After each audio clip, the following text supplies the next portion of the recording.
Hello, everybody, and welcome, Andrew Nemr. Hi, Ree. Nice to have you with us. But before we start talking, first, I want to say thanks for tuning in on a Friday night. We are here with you, bringing you the joy of dance as much as we can during this time. And I want to say that as we end this week, you should give yourself a pat on the back. I know how hard everyone is working to bring dance to everyone, the kids, the adults, everybody who needs it at this time. And you're doing a good job. And let's now talk dance on a Friday night with Andrew Nemmer. Thank you again for being with us, Andrew. Thanks for having me, Ree. So, Andrew, for those who may be tuning in and don't know who this, what I consider famous tap dance guy is, tell us a little bit about where you're at in your career right now. Sure. So I'm a professional tap dance artist. I travel for teaching, performing, and speaking. And I'm also the artistic director of the Vancouver Tap Dance Society. Um, Tell that's us based. about the Vancouver Tap Dance Society. Sure. It's a 25-year-old organization. It's a not-for-profit focused on celebrating tap dance and related cultural dances. As vehicles for learning, human expression, and thriving communities. That's the mission statement. Um, I'm new to the organization. I've only been there a year and a half, so I took on the role 18 months ago. Um, and we have an academy, so we teach all ages, all levels, all body types. We have a youth performance ensemble and an annual festival, and we have a space that we operate in East Vancouver. I know you were New York based. What intrigued you to make this move across, the whole country, actually to another country? Is it on the Vancouver, Canada? Yes. Yeah. There is a Vancouver, Washington, but this is not the one. Um, I think there are only a handful of organizations around the world that are dedicated solely to tap dancing. And so when the opportunity came up to have a director role and kind of be involved in the creation of curriculum and curating events and like really have a guiding role and a coaching kind of role for teachers and for the local community in Vancouver, BC. Um, I kind of jumped at it. It was like it's super unique. Um, and so I, wrote a cover letter, sent it in, and 3 months later, I was on a plane. Really? Is it children and adults? What is your Yeah, our youngest in the academy is 3 years old, I think, and we've had up to 77, 80 years old in class. So, so long as they walk in, we're gonna say yes if they're interested. awesome? I love that. Um, do you teach the classes or direct the overall curriculum? What's your role? So I have a few classes that I teach. Um, in this past season, I've been the interim director of the youth ensemble, the performance ensemble that we have. But we're getting ready to get some people ready to get into that role so that I can step out. Um, I love the kids, but it's a very challenging. Like there's only so many balls you can juggle. Um, the but I think my main role is like care for the faculty.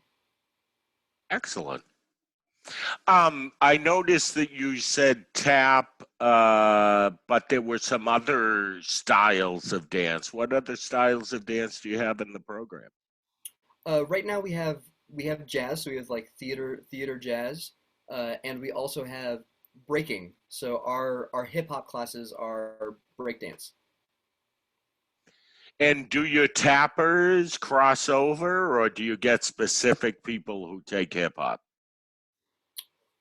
Some of them cross over, but we've found that the breaking classes are like where the young boys want to go. Gotcha. So, now I want to take you back. I know a little of your history. Let's go back to that first dance class. Where was it, and what made you walk into it? Sure. Well, I was 3.5 years old. So the inspiration was a conversation with my parents where they basically said, "Hey, you're an only child. We think you should do something with other kids. And there's this dance school down the street. How about we go and watch?" And I said, "Sure. Sounds like a fair idea." Um, and it was Chris Collins' dance studio in Alexandria, Virginia. I know Chris Collins. Shout Yeah, out to Chris. we're still, we'll cross Facebook paths every now and again, and it's super exciting that he's still around for me. Um, and he asked me if I wanted to sign up. I sat there, I watched the whole class. He asked me if I wanted to sign up, and I said yes. And my folks were in for the journey of their life. Was it always tap, or were you the kid who took it all as a younger kid? I started with everything. So the first class was kind of we'll do a little bit of tap, we'll do a little bit of ballet, we'll do a little bit of tumbling, and then that turned into tap, jazz, ballet, gymnastics, kind of acro. Uh, the first thing that left me was the acrobatics because I was definitely not the athletic type as a kid. Um, and then in 1989, I saw the movie Tap with Sammy Davis Jr. and Gregory Hines and Savion Glover. And at that point, my entire world shifted, and I was like, I need to be doing that thing, which felt very different than what I was doing in the studio at the time. So I'm I decided. curious, what age? I was 9. Okay, so at age 9, you saw tap and a light switch went off for you. Yep. Yeah, completely. There are a few moments in my life where I was like absolutely sure and like world shifted and very clear, and that's one of them. Did you then continue taking everything, or did you then start looking for tap focused? I continued for a little bit, but I started looking for tap focused, and at the time, the language around like rhythm tap versus Broadway tap or theatrical tap dancing was like very, very prominent. Um, so we found some things that were quote unquote rhythm tap, but they still weren't what I saw in the movie. So like I was really chasing what I saw in the film. Um, and once I was able to meet Gregory Hines and Savion Glover, which happened like a year later, that's that's when Okay, everything. so at age 10, you met Savion? Yep. How'd that happen? So between Chris Collins and meeting Savion, I was in a rhythm tap youth ensemble called the National Tap Dance Ensemble. Chris Baker was the artistic director, and one day after rehearsal, he handed me a sheet of paper that said workshops, New York City, Gregory Hines, Savion Glover teaching woodpeckers, and I was like, this is amazing, because I had figured that it'd take me at least 30 years to meet Gregory. Like I would do the whole career thing and then meet him and then have this whole story. And so we're, a year into the introduction of rhythm tap in my life, and I get this piece of paper and I run to my parents and I say, "Can we?" And they do the silent parent thing where they're like, yeah, yeah, and they look at me and say, "Yes, I think we can." And so we hopped in the car a couple of weeks later, drove up to New York, and I was taking workshops from Gregory and Savion. Wow. And what did that little 10-year-old feel like at that point? I had a minor nervous breakdown on the drive up because it was like my life's dream was happening way ahead of schedule, and I didn't know what I was going to feel like or what it was going to be like. Chris Collins had told me once, he said, if you're going to a workshop, uh, make sure you stand in front, because then at least you can see the teacher. Rooms where there's hundreds or thousands Right. of people, you want to at least be able to see what's going on. So here's little 10-year-old me standing in the front at a tap dancers hangout. Woodpecker's dance studio in New York was like the spot, or at least one of the spots in the 90s. And Savion walks in, throws down a step in real time, turns around and says, "Okay, here we go."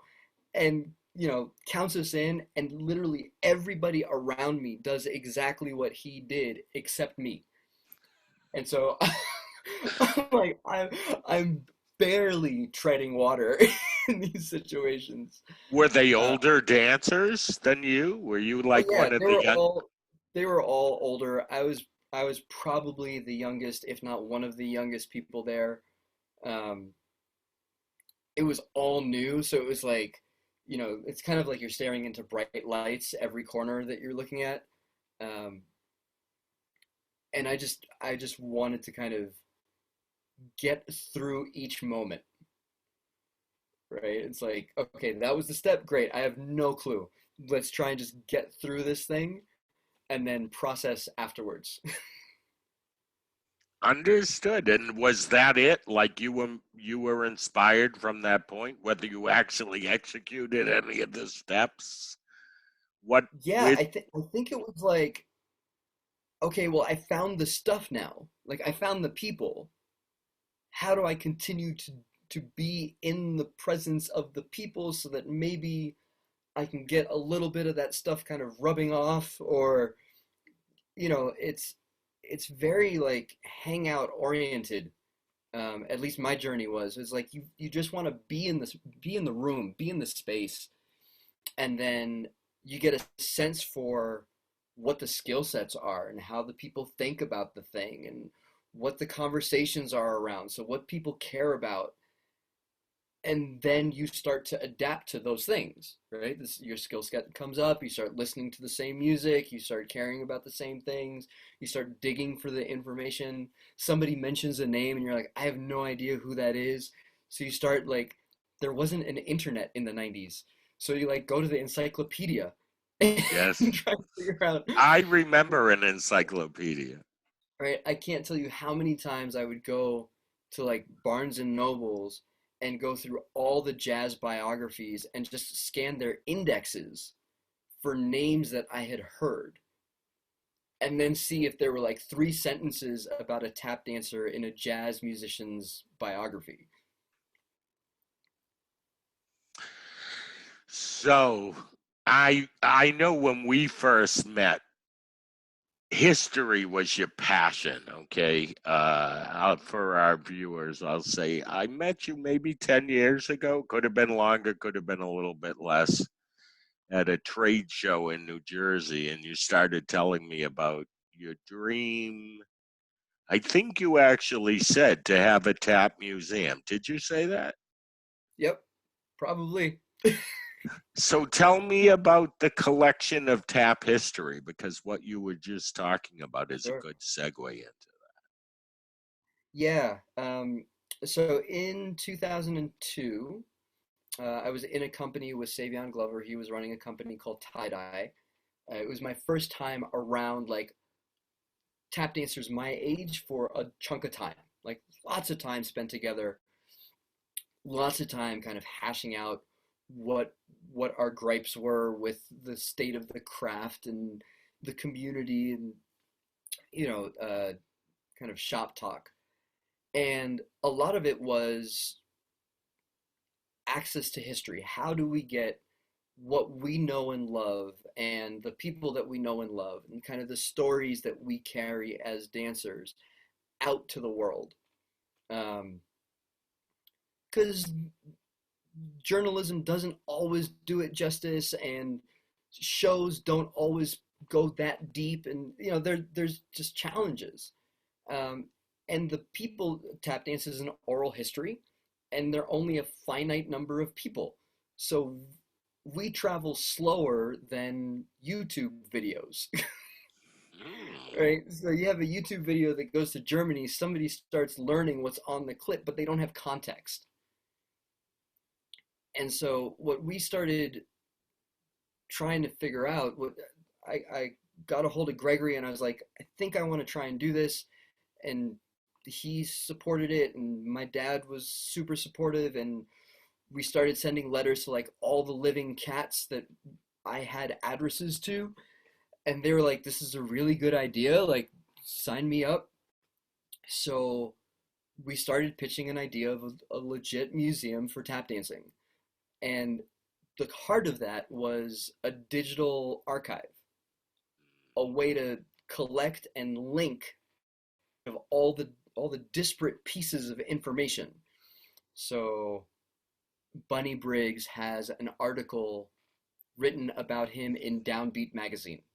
Right? Like that's one data point.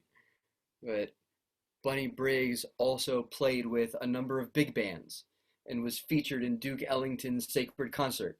So then you start having like a rabbit hole that you can start going through, which emulates like just this much what it was like for me to sit with one of these old cats and have them rattle off stories and rattle off names and kind of start to make links. So that's still in process. Like we're still trying to build this thing.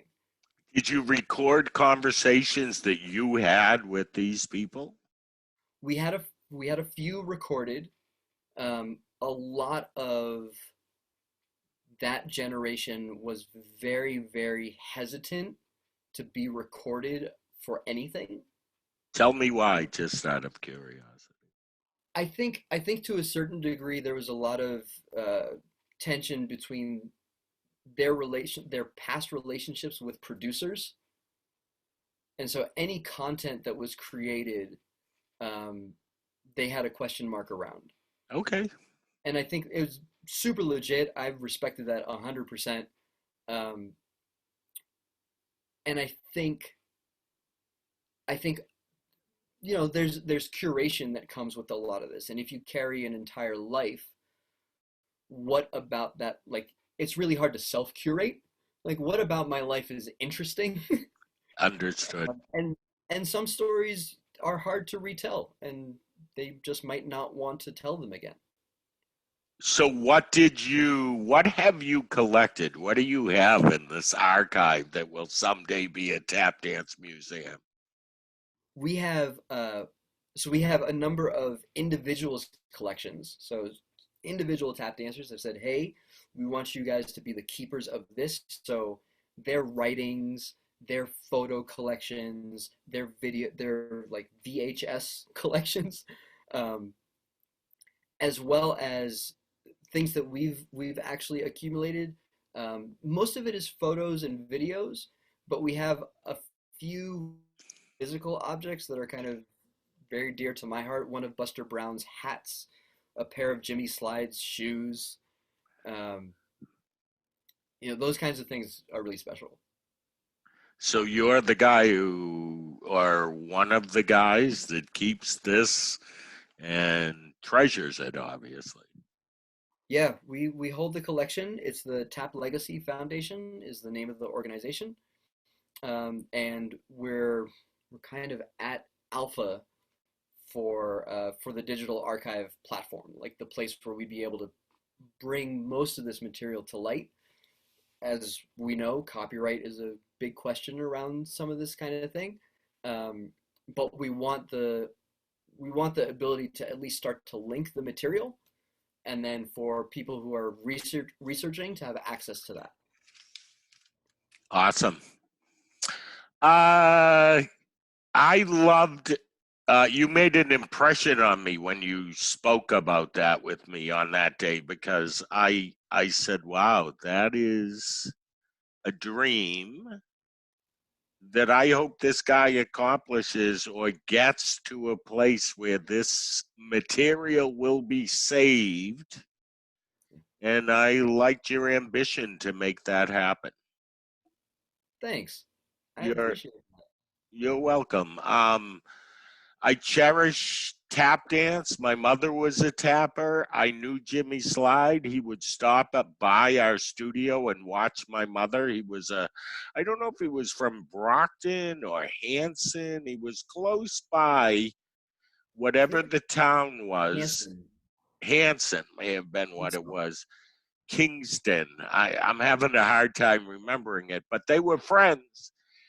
And my mother, he'd walk in the room and my mother'd be teaching and she'd put on her tap shoes and they'd start tapping and the kids would join in. It was like, wow, look at this. And I don't know, they had a history because my mother was in show business and I think they had performed together through the years, club dates and things like that. But I remember him well. Boston tap teacher. Help me remember that name. Brown? Stanley Brown. Stanley Brown. I took a tap class from Stanley Brown. Oh my gosh. he, he had a studio on Mass Ave in Boston, and my mother took us in. I took a class from him. And if I remember this right, it was later in his life. He lived where the studio was, and we went back into what was his living quarters, and he gave us each a gift. My brother Rennie still has it. Oh my Uh, gosh. and I remember that day. And here, this that made an impression on a young kid was he was in a bad area of Boston, but yet his class was jam packed. Right now, it's a nice area of Boston, but at the time, Yeah. yeah, he made an impression on me. Yeah, and people will travel. Like I did Yes. when I was a kid. Um, and I know from the kids that we get at the society in Vancouver, like folks are driving 45 minutes for the work week. Yeah. Um, Passionate kids will seek out what they need, or passionate dancers, I should say, Yeah. because I know you work with a lot of adults. So, Andrew, who had the most influence on you as an educator, or a couple of people that you feel like, wow, they Mm. set me where I needed to go? I think, wow, that's a harder question than I think I expected it to be. I think my parents probably had the biggest influence on me. Um, they raised me with like a lot of space, but guidance as well. And so when I come into a room, I feel like my goal is to give everybody space and guidance. Um, and for for tap dancers, and it's probably for any dancer, but for folks who are like uh, encouraged to find their individual voice, space is really important. Otherwise, you get this thing where it's like, find your voice, but do it like this. And that gets confusing. So I like to, give them their space and then say, what if you try this? Or I'll offer you this idea. And if you like it, you know, have at it, like use it to chew on.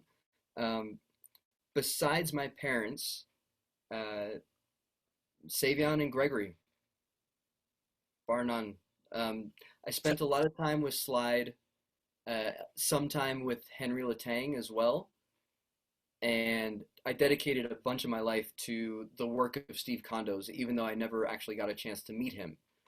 Um, so like those five folks, you get like how to hold a standard, how to have a lot of fun, um, like the how to move and the importance of basics, what it looks like to deal with a group of people and like the choreographic mindset, and then the very technical and the joy of like the building blocks of tap dancing.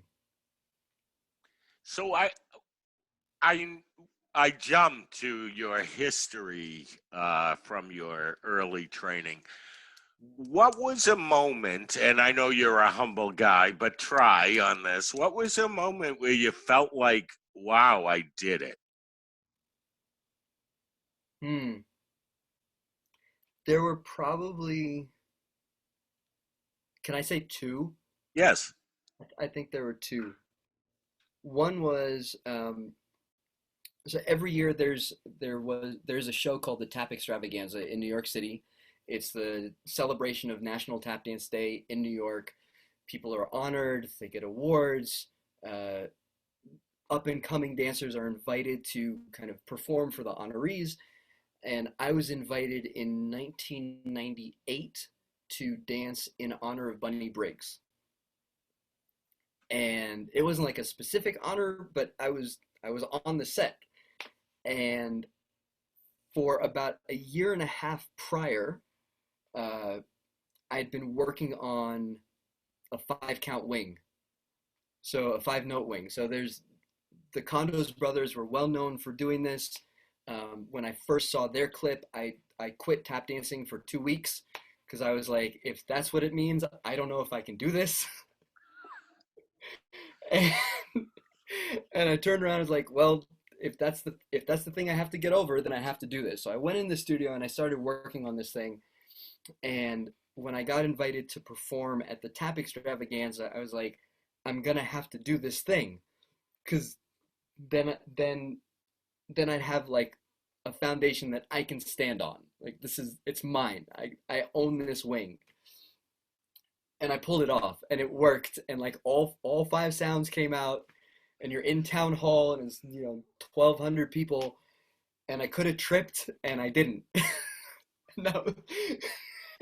So it wasn't a person or a performance, it was a 5 count wing. I love it. Yeah, that was definitely one of those moments. And so I want to hear about the second one, the 5 count wing. I love that. The second one was, uh, oh man, yeah, they're two. They're both with Savion. So I'll mention one. Uh, we were in we were at the Joyce, premiere at the Joyce with Tie Dye Company, and the opening of the second half of the show was myself, Savion, and Marshall Davis Jr. And we have a piece. It's to a track that it's a jazz tune. The head of the tune is choreographed, so we play it like a band, right? We play the head together, and then every solo in the tune, one of us goes out and we play note for note the solo of the track. The way it's set, I go out first. I'm the bassist. I play the solo of the bassist. Savion goes out second. He's playing the flute solo, and Marshall goes out third. He plays the piano solo. And about a week into the run, um, something was a little weird before the show started. I didn't know what it was. Felt like a normal show. And then we get to the first top of the second act. Show goes on. We play the head. And before I can turn around to start my solo with the bass, I feel Savion's hand on me and he takes the solo. And I'm like, great. So I guess that means I have to take his now. And so I go back, he comes back, he's laughing. I go out, I take his solo. I remember swiping one of his steps that he used to use in that solo at like the same moment, and I hear him crack up behind me as I do that. And I just like that moment to me was him saying, I trust you. This is a Yeah. live show. You don't know if the person that you're about to test is going to come through or not. Right? And Frankly, I love to do it, that to people. That's very good that he gave you that chance. yeah, it's amazing. And it was once I realized like what that meant, uh, and the gravity of it, now I like to do that to other people. It's like, no, come on, let's go. And they're like, but well, I feel like the people that are attracted, that I find myself around, are high standard and very nervous. So, That just sounded like every dancer I know, but go ahead. so I love being able to encourage the standard and undercut the nerves. Excellent. Excellent. So, Gregory, what was that like? Just because I know there's so many. I was lucky enough to see him a couple of times live. Can't remember if I took a class from him, but there's so many people today, younger dancers, who would have loved to experience this man. So tell us what you know. Yeah, he was the my experience of him was he was the most gracious and encouraging and honest person in the tap dance community that I had the pleasure of being around. Um, and who brought me in. Like, there was no reason for him to kind of decide that he was going to give me his email address or like bring me into his inner circle. And there wasn't a lot of difference between him, like the him that you saw on stage, and the him that you experienced in his inner circle. Uh, and that was beautiful and refreshing for me, especially as a teenager. I was like, oh, and as an immigrant, like somebody who came in from the outside and landed, is like, you don't have to switch who you are every place that you go. That's wonderful and a beautiful model. Um, he was also really good. And so it wasn't that his graciousness or that his encouragement like lessened his degree of technical proficiency or the standard that he held. Um, he just knew and was kind of able to track where people were. So he's like, if I tell you this, you personally, that's gonna nudge you and give you what you need to get to wherever next is for you. And it felt like even en masse, even in a large group, he was able to do that. And Yes, that was beautiful. that was a beautiful tribute to him, my friend. That was a great way to put it. So I'm wondering, you want to do a little tap for us? Sure. I feel like a little kid when somebody asks me to do that. Yeah, you're coming to my house because our dance friends will be able to relate to this, and you're telling me you're a dancer, and I'm saying, "Oh, you're a dancer. Do something." I say I'm not working today. That's an out. If there are people that I love and that I care about, and I know that my dancing will be a lift to their spirit, then by all means, have at it. I've done that at weddings and parties, and that's a I'm joy. gonna tell you that you will lift our spirits. So I'm gonna make you get up and tap. Cool. Tell us what this Let's do means to that. you. What's this performance gonna be about in your head? So most of my tap dancing uh, performances now, if I'm asked to come and do something, are improvisational. They're a reflection of how I'm feeling, how the room is feeling. Um, I know that there are a lot of people in your audience that have gone through a lot in the past couple weeks, and so my hope is that this is a reflection of um, my empathy towards that. Just to say a thank you, an encouragement to say that, like, what you're doing as a dance educator is important in this time, and the communities that we create are even more important. Um, so yeah, just a little thank you. I love it. All Cool. right. I'm gonna tilt this down so you guys can see my feet. Awesome. Ah.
Do we fade out after that? No, I'd like to talk to you a little bit. That was awesome. Thanks, man. Hang on, I'm gonna change the view. I made you the star of that. Oh, amazing. Um, what does that mean to you to share your art?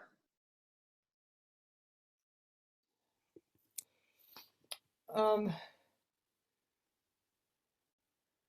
I think it's like communion, or like the original word, like the original meaning of that word, right? To to literally be with other people. Um, and some things I can say through dancing that I can't say through words yet. You say Uh, yet. Do you believe that one day you will be able to? uh, Maybe. I don't know if the language exists yet, No, I got it. I got it. I thought but it was interesting. yeah, I mean, if dance is a language, then I guess those are words. I'm with you. And it's a language that is universal. It's everybody understands it because everybody can feel it. That's the Yeah, language. yeah, The language yeah, is a feeling. yeah. And I think that's like I was always dubbed as one of those high sensitive kids. Like, you're too sensitive. You're too sensitive. Why are you always crying? Like, that was um, I was just exceptionally emotional. So to be able to share kind of the outpouring of that with others in in a way that might be beneficial for others, like it's not a drag, uh, is super cool. Yeah. How about I say it this way? Your life is your art. Yeah, I would Your buy that. life is your art. And that's what people are drawn to. Well, and That's what makes I them think feel good. I think that's available for everybody or should be, right? And it's like the doors that open up to that journey might be hidden behind a curtain, or like they're not evidently seen always.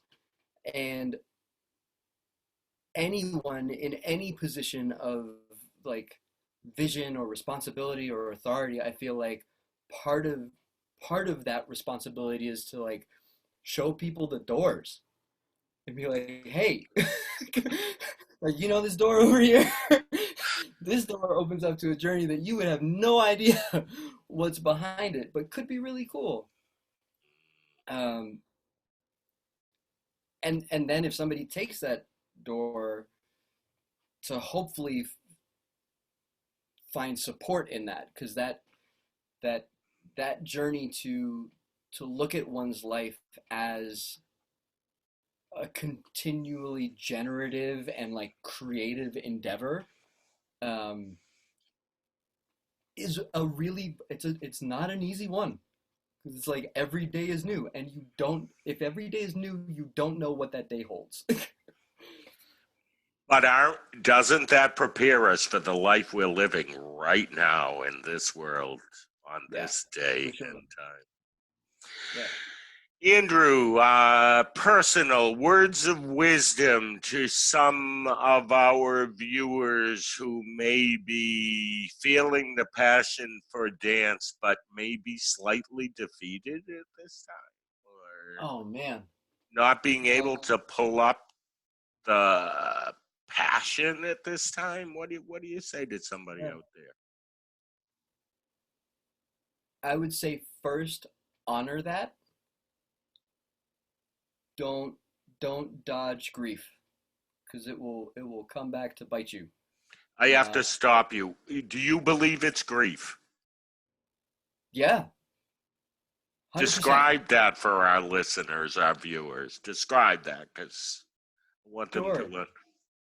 There are in any shift, even if it's a positive one, there are things that we lose, things that we will never get back. Um, and if we don't acknowledge or honor that shift, then it's like we're trying to hold onto or carry stuff that we don't have or can't have if we want to move forward, um, as we try and move forward. So making like drawing the line and saying anything before this line is not going to happen again.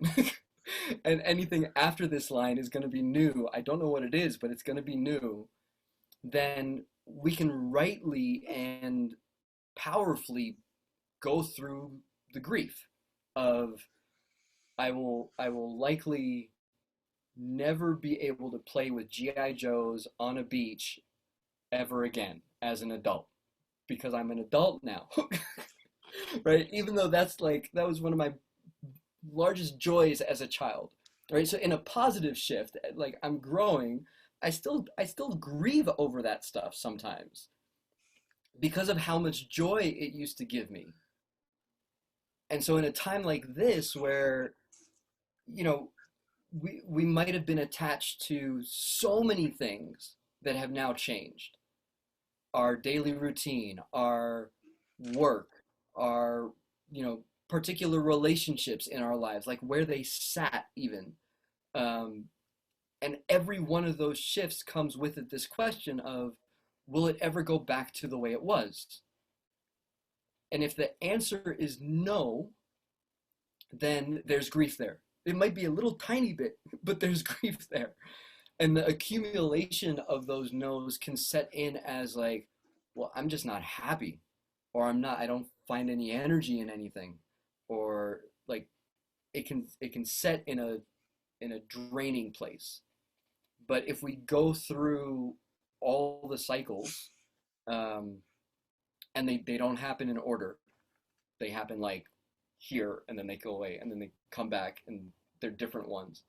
Um, then I think we can, one, be more present, and two, see more joy in the new things that are happening on a daily basis, uh, and in the growth of the people around us as we're able to kind of honestly just walk with them. I mean, one of the amazing things that this particular situation has done for us is we're all in similar boats, right? It's like the river's going, we're all in the river. One person might have a tiny dinghy, the other person might be in a motorboat, but we're all on the water. And I think, to be able, C.S. Lewis said this once. He said, the mark of a friendship starts when one person looks to another and says, "Oh, you too?" And Wow. I think that common experience gives us a place to jump off from. Um, and that common experience, we're movers. So I would say, in whatever way that you can, remember to move, right? A lot of the stressors today put us at a computer or in a seated position, to get through our work, and it's necessary work, but we need to move. And so even if it's carving out like 15 minutes of whirling dervish time for you just to get that out, um, caring for the body in that way, I think is really important. I agree with you 100%. And I want you to know that if I can pull it off, I'm sending you a G.I. Joe because I want you at this time to have something like that, no matter who judges you for it. I want you to send me a picture. That's priceless. All right? It's forget about what other people think. If you want a G.I. Joe, I don't know how old you are, but I'm going to get you a G.I. Joe or whatever. I hear you. I mean, that's one of the reasons I think I landed in tap dance and not another art form, is that I can be a 5-year-old here for hours, and, and my inner child is exceptionally healthy, which I think messes with quite a few people that I'm around. But I don't mind. Nah, be you, Andrew. I love what you are and what you stand for and your passion. I mean that from the bottom of my heart. Appreciate that, Ree. Thank you. Thank you all for tuning in on this Friday night. I feel like this was a nice intellectual dance talk that we had this evening. Thanks for tapping for us.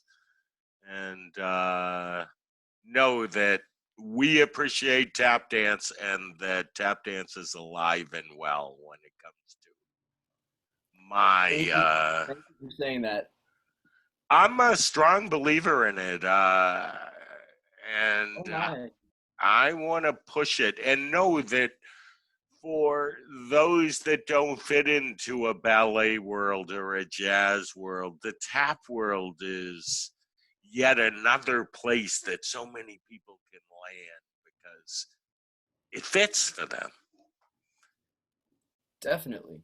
So let's keep it alive and well. And Andrew, you're doing an awesome job at it. And once again, everybody, thanks for tuning in and have a great night.